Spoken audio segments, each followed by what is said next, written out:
नमस्कार सभी को। आज इस वीडियो में हम क्रिया और उसके भेदों के बारे में पढ़ेंगे। क्रिया अर्थात काम वाले शब्द, जिन शब्दों से हमें यह पता लगे कि कोई काम किया जा रहा है, उन्हें क्रिया शब्द कहते हैं। जैसे पढ़ना, लिखना, खाना, पीना इत्यादि। इन शब्दों से यह पता लगता है कि कोई काम हो रहा है, इसलिए इन्हें क्रिया शब्द कहा जाता है। क्रिया के उदाहरण: राकेश गाना गाता है, मोहन पुस्तक पढ़ता है, मनोरमा नाचती है, मानव धीरे धीरे चलता है, घोड़ा बहुत तेज़ दौड़ता है। इन सभी वाक्यों में गाता है, पढ़ता है, नाचती है, चलता है, दौड़ता है इत्यादि शब्दों से कर्ता के काम करने का बोध होता है, अर्थात यह पता चलता है कि कर्ता कोई काम कर रहा है तथा क्या काम कर रहा है, इसलिए यह सब शब्द क्रिया शब्द हैं। क्रिया के भेद: मुख्य रूप से क्रिया के दो भेद माने गए हैं: अकर्मक क्रिया तथा सकर्मक क्रिया। अकर्मक क्रिया: अकर्मक क्रिया अर्थात बिना कर्म की क्रिया, जिस क्रिया का फल कर्ता पर ही पड़ता है, वह क्रिया अकर्मक क्रिया कहलाती है।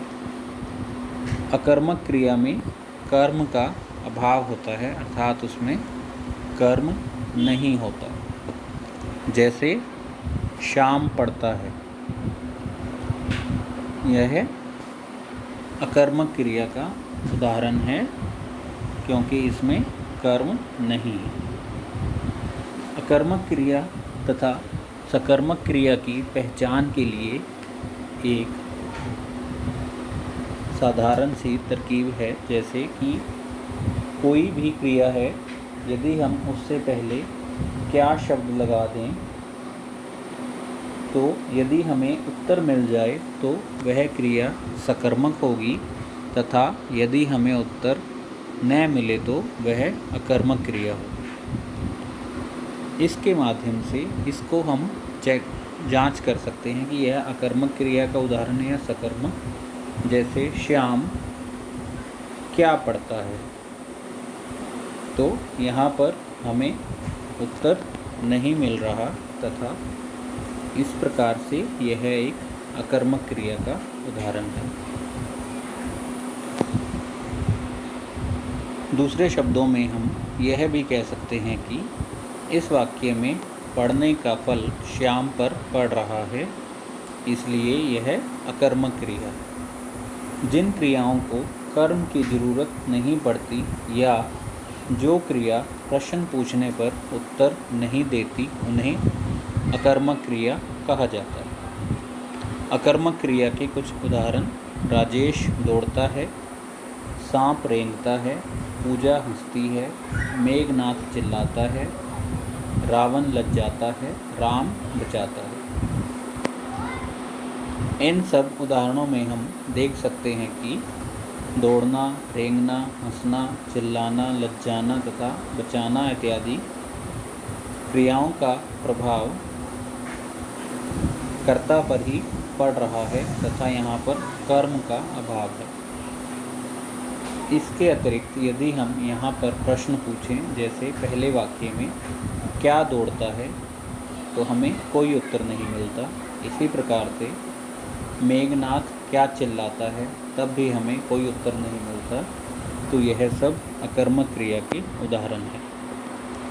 क्रिया का दूसरा मुख्य भेद है सकर्मक क्रिया। जिस क्रिया में कर्म का होना जरूरी होता है, वह सकर्मक क्रिया कहलाती है। इन क्रियाओं का असर कर्ता पर ना पड़कर कर्म पर पड़ता है, सकर्मक अर्थात कर्म के साथ।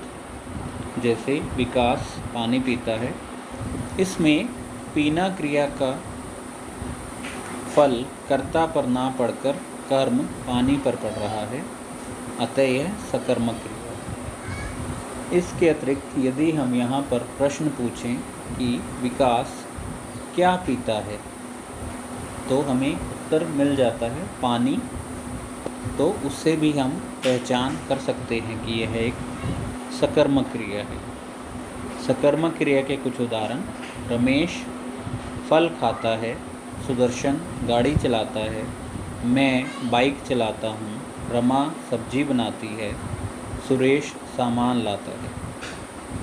इन सब वाक्यों में क्रिया का फल कर्ता पर ना पड़कर कर्म पर पड़ रहा है, अतः यह सब सकर्मक क्रिया के उदाहरण हैं। और यदि हम यहाँ पर प्रश्न भी करें तो रमेश क्या खाता है, फल, सुदर्शन क्या चलाता है, गाड़ी, मैं क्या चलाता हूँ, बाइक, रमा क्या बनाती है, सब्जी, सुरेश क्या लाता है, सामान, क्या प्रश्न करने पर हमें सब में उत्तर मिल जाता है। इस प्रकार से यह सब सकर्मक क्रिया के उदाहरण हैं। तो यह था क्रिया और उसके भेदों से संबंधित। धन्यवाद।